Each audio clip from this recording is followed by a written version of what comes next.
খাগড়াছড়িতে diesel সংকটের ফলে চলমান বোরো ধান ও আম্রপালির বাগানে উৎপাদন ব্যাহত হতে পারে বলে আশঙ্কা করছেন কৃষকরা। এ নিয়ে বিস্তারিত জানিয়েছেন সহকর্মী মোহাম্মদ জহুরুল আলম।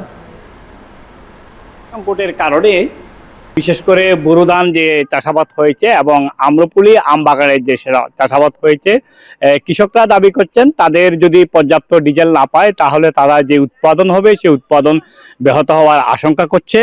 আমি যেখানে আসছি এখানে কমলচুরে একটা বড় বিলে যেখানে এসেছি, এখানে আপনাকে যদি একটু দেখাতে চাই, বর্তমানে চলছে এখানে খরা মৌসুমে এখানে সেচ ব্যবস্থা দিয়েই তারা কৃষকরা তাদের জমিতে চাষাবাদ দিচ্ছে।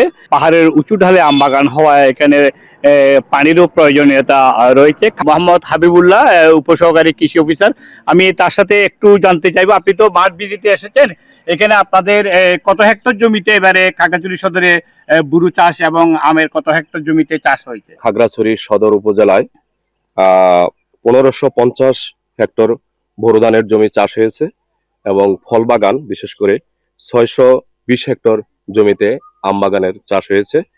তো আমাদের সাধারণত প্রতিদিন যে পাওয়ার পাম্প দিয়ে পানি সেচের যে প্রয়োজনীয়তা রয়েছে, সেক্ষেত্রে দৈনিক আমাদের চাহিদা প্রায় 1320 লিটার মতো আমাদের তেলের চাহিদা রয়েছে। তো সেই চাহিদাগুলো পূরণ করার জন্য আমরা আমাদের কৃষি অফিস থেকে আমরা কৃষকের কৃষি কার্ড দিয়েছি। এই কৃষি কার্ড দিয়েই আমরা ওনাদেরকে যে তেল নিচ্ছে, তেলের দোকান থেকে লাইন ধরে কৃষি কার্ড দেখে তারা তেল নিচ্ছে। প্রতিজন কৃষককে, বড় কৃষককে 3 লিটার, 2 লিটার এবং 5 লিটার, 10 লিটার পর্যন্ত তেল দেওয়া হচ্ছে।